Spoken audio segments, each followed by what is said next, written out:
नमस्कार दोस्तों। भारत के बगैर न धर्म की कल्पना की जा सकती है और न ही विज्ञान की।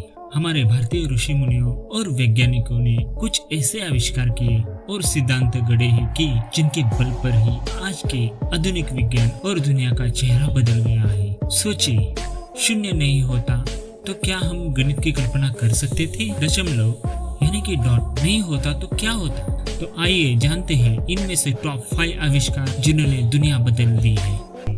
So let's get started. Number 1, इतिहास की किताबों और स्कूलों के कोर्स में पढ़ाया जाता है कि विमान के आविष्कार राइट ब्रदर्स ने किया, लेकिन ये गलत है। हाँ, ये ठीक है कि आज के आधुनिक विमानों की शुरुआत ऑरविल और राइट्स ब्रदर ने 1903 में की थी, लेकिन उनसे हजारों वर्ष पूर्व ऋषि भरद्वाज ने विमान शास्त्र लिखा था, जिसमें हवाई जहाज बनाने की तकनीक का वर्णन मिला था। 4वीं शताब्दी ईसा पूर्व में महर्षि भरद्वाज द्वारा लिखित विमान शास्त्र में एक उड़ने वाले यंत्र विमान के कई प्रकार का वर्णन किया गया था तथा हवाई युद्ध के कई नियम व प्रकार बताए थे। गोदा ऐसा विमान था जो अदृश्य हो सकता था और परोज दुश्मन के विमान को पंगु कर सकता था। प्रलय एक प्रकार का विद्युत ऊर्जा का शस्त्र था जिससे विमान चालक भयंकर तबाही मचा सकता था। जलद्रुप एक ऐसा विमान था जो देखने में बादल की भांति दिखता था।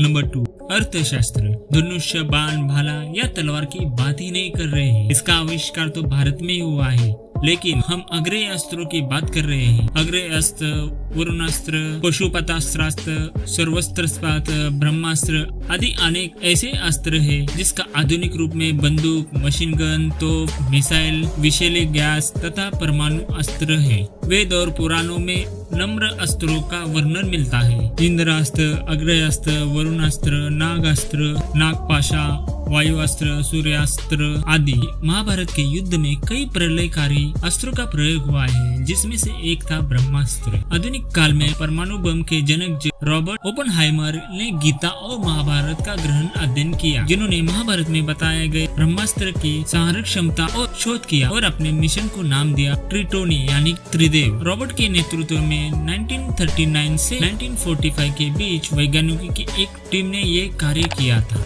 नंबर 3, पहिए का आविष्कार। आज से 5000 और 100 साल पूर्व महाभारत का युद्ध में हुआ, जिसमें रथों का उपयोग का वर्णन है। जरा सोचे, पहिया नहीं होता तो क्या रथ चल पाता? इसमें सिद्ध होता है कि पहिया 5000 साल पूर्व थे। पहिए का आविष्कार मानव विज्ञान के इतिहास में महत्वपूर्ण उपलब्धि थी। पहिए के आविष्कार के बाद साइकिल और फिर कार तक का सफर पूरा हुआ। इससे मानव को गति मिली। गति से जीवन में परिवर्तन आया। हमारे पश्चिमी विद्वान पहिए के आविष्कार का श्रेय इराक को देता है, जहाँ रेतीला मैदान है, जबकि इराक के लोग 19वीं सदी तक रेगिस्तान में ऊँटों की सवारी करते रहे। हालांकि रामायण और महाभारत से पहले ही पहिए का चमत्कारी आविष्कार भारत में हो चुका था और रथों में पहिए का प्रयोग किया जाता था। Number 4, plastic surgery. जी हाँ, प्लास्टिक सर्जरी का आविष्कार दुनिया में क्रांति आ गई।